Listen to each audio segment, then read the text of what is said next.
You have arrived just in time. The archive is restless tonight. The files are humming with the electricity of forgotten lives. People often think they are the ones driving through life, steering their own destinies. They forget that some roads were paved long before they were born, leading straight to my shelves. Today, I have retrieved a particularly damp, metallic-smelling record from the Kuching sector. It is the account of the midnight grab rider. Please, find a seat among the plastic ID cards of those who came before you. And remember, don't forget to sign out, if you can. The humidity in Kuching didn't just hang in the air, it felt like a physical weight pressing against Firdaus's chest. He was a man driven by the quiet desperation of a father, his hands white-knuckled on the steering wheel of his silver Proton Saga. It was a Friday night, and the tropical rain was so relentless it threatened to drown the very sound of his engine.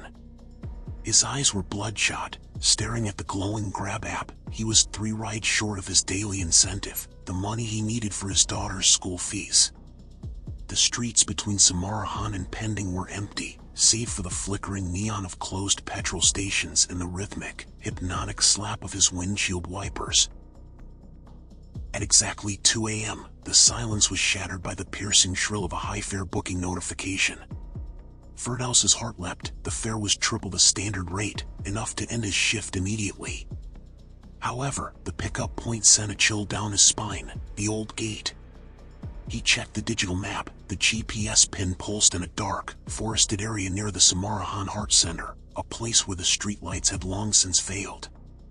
Despite the gnawing unease in his gut, the lure of the incentive was too strong. He shifted into gear, the car's headlights cutting through the mist like weak torches as he drove toward the void where the city ended and the shadows began. As he approached the Samarahan Heart Centre roundabout, the air inside the Proton Saga turned unnaturally cold. His breath began to itch in his throat, turning into a fine gray mist. Then, he saw her. Standing perfectly still under the last functioning street lamp was a woman. She was a dark silhouette against the gray curtains of rain, not moving a muscle to shield herself from the downpour. She didn't wave or check her phone.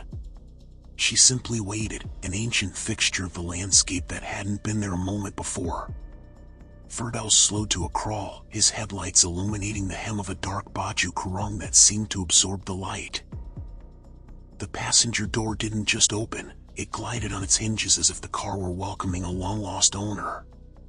The woman slid into the back seat with a fluid, silent grace. She wasn't wearing a modern outfit, but a traditional baju kebaya, intricate and dark, the fabric shimmering with an oily sheen. In her lap, she cradled a small wooden box, its surface carved with symbols that seemed to writhe in the shadows. Immediately, the cabin was overwhelmed by a cloying, suffocating scent, the sweet fragrance of bungamelur, jasmine, mixed with the sharp, metallic tang of decay, as if a funeral bouquet had been left to rot in a damp cellar. "Where to, Kak?" Firdaus asked, his voice cracking with a fear he couldn't hide. He tried to catch her eyes in the rearview mirror, but her face remained a blur of shadow and long, damp hair. "Pending Muslim cemetery," she whispered. Her voice didn't sound like it came from a throat, it sounded like the rustle of dry leaves over a headstone. Firdaus felt a cold sweat break across his brow. The cemetery was miles away, and at this hour, it was a place of total darkness. But the app had already locked in the route, the blue line twisting across his screen like a digital snake. He had no choice but to drive.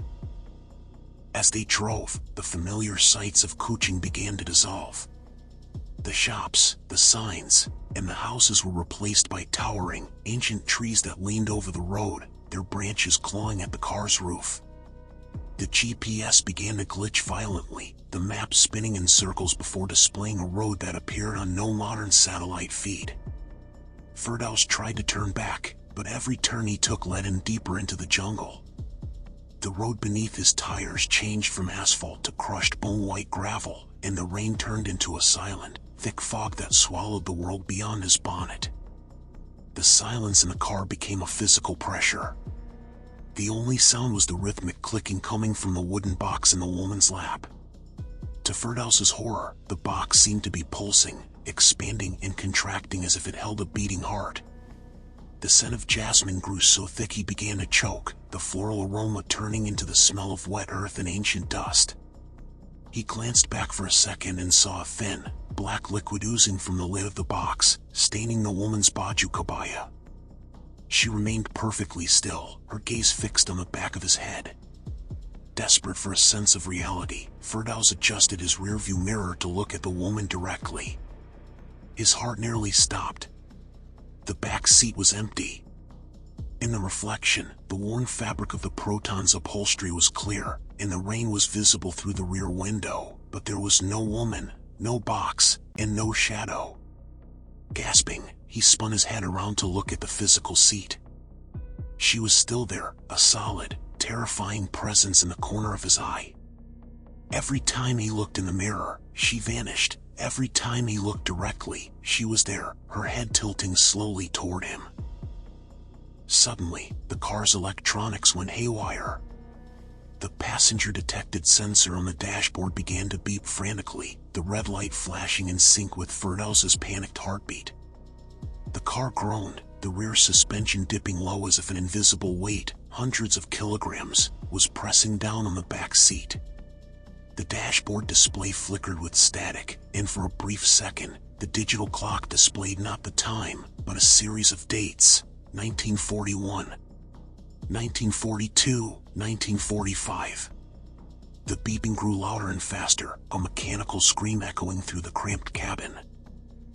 "The journey is long, but the price is fixed," the woman said, her voice now a chorus of whispers that seemed to come from the car's speakers themselves. She reached into the wooden box, which had now creaked open with the sound of a breaking bone. Firdaus heard a heavy, metallic clatter, the sound of coins hitting the floor mats. He looked down and saw old Malaysian coins, thick and tarnished, rolling across the floor. They weren't modern currency, they were heavy, square-holed coins and silver pieces marked with the insignia of a forgotten era, smelling of deep, wet earth. The radio hissed to life, but instead of the usual hits, it played a distorted, crackling version of a 1940s Malay folk song. Outside, the world began to warp. The modern road signs were replaced by wooden markers in Jawi script. The rain turned into a heavy, black sludge that coated the glass, making it impossible to see out of the windows. Firdaus looked at his own hands and saw his skin turning pale, his veins darkening until they looked like ink. Time was no longer moving forward. The car was a capsule being pulled back through the archive's long, dark memory. "We are here," the woman whispered. Firdaus slammed on the brakes as the car skidded to a halt. The fog cleared for a moment, revealing not the pending cemetery, but a massive, iron-wrought gate that stood in the middle of nowhere.